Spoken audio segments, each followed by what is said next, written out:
Библи монгол хэл дээр орчуулагдж байсан түүх бидний мэдж байгаагаар 720 бас бүтнээрээ орчуулагдсны 180 жилийн түүхийг бид нар мэдэх үлээ.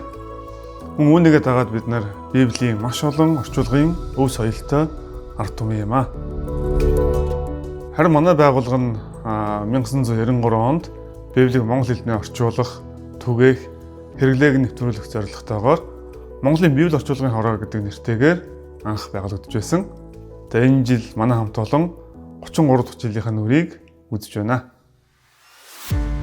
Ариун бичээс нийгэмлэг алсын хараа. Бид Монгол туурхтан даяар хүн бүрд Библийг хэрэгцээ онцлогынхын дагуу боломжит хэлбэрээр хүргэнэ. Ариун бичээс нийгэмлэг ямар байгууллага вэ? Энэ нийгэмлэг бол Монгол туурхтан хүн бүрд Библийг хүргэх зорилго өөртлөн ажилладаг ашигын бус байгууллага юм. Бид чуулган биш боловч католик, ортодокс, протестант гэд бүхий л урсгал чиглэлийн чуулган, Христ итгэл үйлчлэлийн байгууллагуудтай хамтран ажилладаг. Бид улс бүрийн Библийн нийгэмлүүдийг гишүүнчлэлтэй багтаасан олон улсын Библийн нийгэмлэгийн гишүүн байгууллага юм. Библийн нийгэмлэгийн үүрэг зорилго юу вэ? Ариун бичээс нийгэмлэг нь Библийг орчуулж, хэвлэж, түгээхээс гадна нийгэмд сурталчлан таниулах үүрэгтэй байгууллага билээ. Ариун бичээс нийгэмлэгийн хэрэгжүүлж буй төслүүд. Стандарт Монгол орчуулга.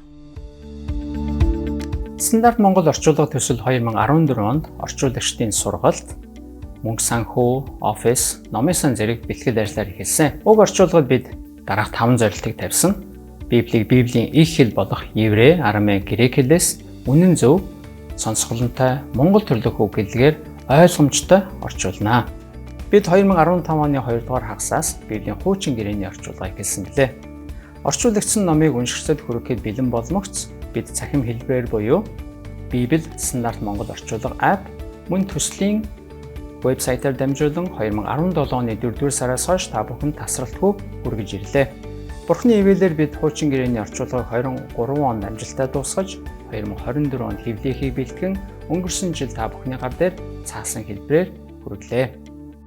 Шинэ гэрээний орчуулгын ажил 2021 оны төгсгөлөөс эхэлж 25 оны 12 дугаар сар сүүлийн 2 номыг цахим хэлбэрээр та бүхэнд хүргэж бүрэн гүйцэд боллоо. Ийхүү 2015 онд эхэлсэн орчуулга 2025 онд бүрэн гүйцэд болсон байна. Стандарт монгол орчуулгад нэмэлтээр 14200 гаруй зүйлс тайлбар, 3500 холбоотой ишлэлийн заалт, 300 гаруй нэр томьёоны тайлбар, дүрслэл зургууд, газрын зураг бий.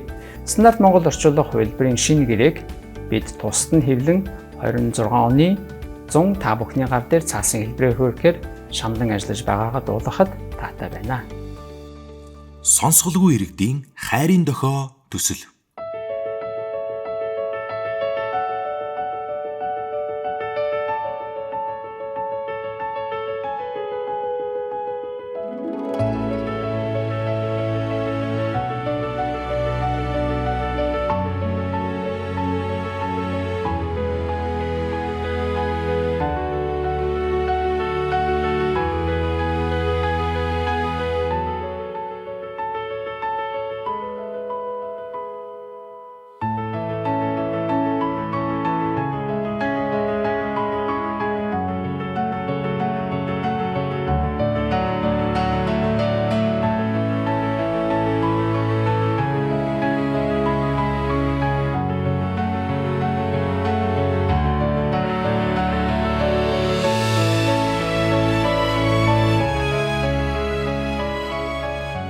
Хараагүй иргэдийн Брайл ариун библийн төсөл. Ариун бичээс нийгэмлэгийн Монгол туурхтан даяар хүмүүр Библийг хэрэгцээ онцлогын дагуу боломжит хэлбэрээр хүргэх зорилгоор 2018 оноос Барил Библи төслийг хэрэгжүүлж эхэлсэн. Уг төслийн хүрээнд 21 аймагт Барил Библийг тарааж өгч байгаа бөгөөд энэ явцад харааны бэрхшээлтэй иргэд маань барилаар уншиж бичиж чадахгүй тохиолдол их байсан. Тийм учраас бид нар барил цонх төслийг мөн хэрэгжүүлж эхэлсэн. Уг төсөл маань жилд 5 аймагт хэрэгжих бөгөөд 14 хоногийн хугацаатай 15 хүртэлх харны бэрхшээлтэй иргэд мөн аймгийн багш нар халамжийн ажиллажээд, насан туршлагын боловсролын ажиллажээд, нийгмийн ажиллажээд, төрийн албан хаагчдаас уг сургалтанд суралцж, байрал зүсэг суралцж байна. Монголын бүх харны бэрхшээлтэй иргэд байрлалаар уншиж, бичиж чаддаг болох болтугай. Ариун бичээс нийгэмлэг Библийн музейг тохижуулан ажиллаж байна. 2021 оны 12 дугаар сард ажлын байран дээрээ Библийн байнгын музейг нээсэн. Манай музейн сан хөмрөгт Библийн тухай ерөнхий ойлголт, Библийн Монгол орчуулгын түүхтэй холбоотой үнэт сан хөмрөгийг дэлгэсэн ховор үзмрүүдтэй та танилцсанаа. Тухайлбал 1298 оны Монголын гүнж Цаарагийн уншиж байсан Сир хэл дээрх сайн мэдээний номын хуулбар, 1305 онд шинэ грек орчуулсан Ромын католикийн санвартан Живонигийн албан загтал, 1827, 1840, 1846, 1880, 1952 онд орчуулагдсан Монгол библиотек их хуваар нь та үзэж сонирхох боломжтой. Мөн Библийн музей дээрээ суйрлан Библийг сурталчлан таниулах үүргийнхаа үндсэн дээр Монгол улс дотроо аймаг сум нийслэл дүүргүүд дээр мөн Христ итгэл байгууллага сүм чуулганууд дээр мөн хэлийн чандад ч гэсэндээ бид нар нийтдээ 17 удаа Библийн өдөрлөгийг зохион байгуулсан.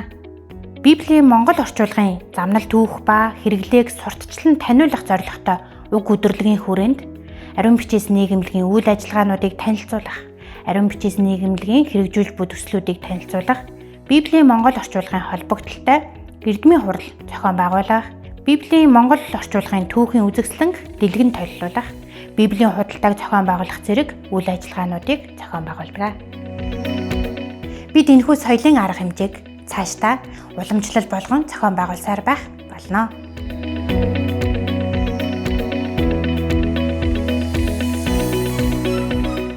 Хүн болгонд Библийг хүргэхийн төлөө ариун бичээс нийгэмлэгийн нийт хамт олон төсөл хөтөлбөрүүдийг хэрэгжүүлж ирсэн. Дамун түншлэн бид нар 33 жилийн түүхэнд анх удаа Библийн дэлгүүртэй болж байна. Ийхүү дэлгүүртэй болсноор Библийг болон Христ итгэл номуудыг хэлбархан бас хүртээмжтэй байдлаар хэрэглэгчдэд хүргэх боломж нэгдэж байгаа юм аа. Иймээс Христ итгэлт байгууллагууд, хэвлэлийн газрууд, орчуулагч нар та бүгдийг манай дэлгүүртэй хамтран ажиллахыг урьж байна. Христ итгэлт хүн бүр ариун бичээс нийгэмлэгийн хэрэгжүүлж буй дээрх төслүүдийн төлөө залбирч чадах чинээгээрээ хувь нэмрээ оруулах бүрэн боломжтой. Ариун бичээс нийгэмлэг нь алсын харааныхаа хүрээнд зөвхөн монгол хэл дээр төдийгүй монгол тууртнуудын хэл аялга дээр Библийг орчуулах, хэвлэх, түгээх ажлыг бас оройлон гүйцэтгэж байна. Тэнэ ажлын хүрээнд бид нэр олон улсын Библийн нийгэмлэг болон бусад Библийн нийгэмлэгүүдтэй бас хамтран ажиллахыг эрмэлзэж байна. Мөн улмаар бид нар бас энэ ажлынхаа хүрээнд, энэ алсын харааныхаа хүрээнд та бүхэнтэйгээ нээлттэйгээр хамтран ажиллахыг зорж байгаа маа. Тиймээс та бүхнийг бидэнтэй хамтран ажиллахыг уриалж байна.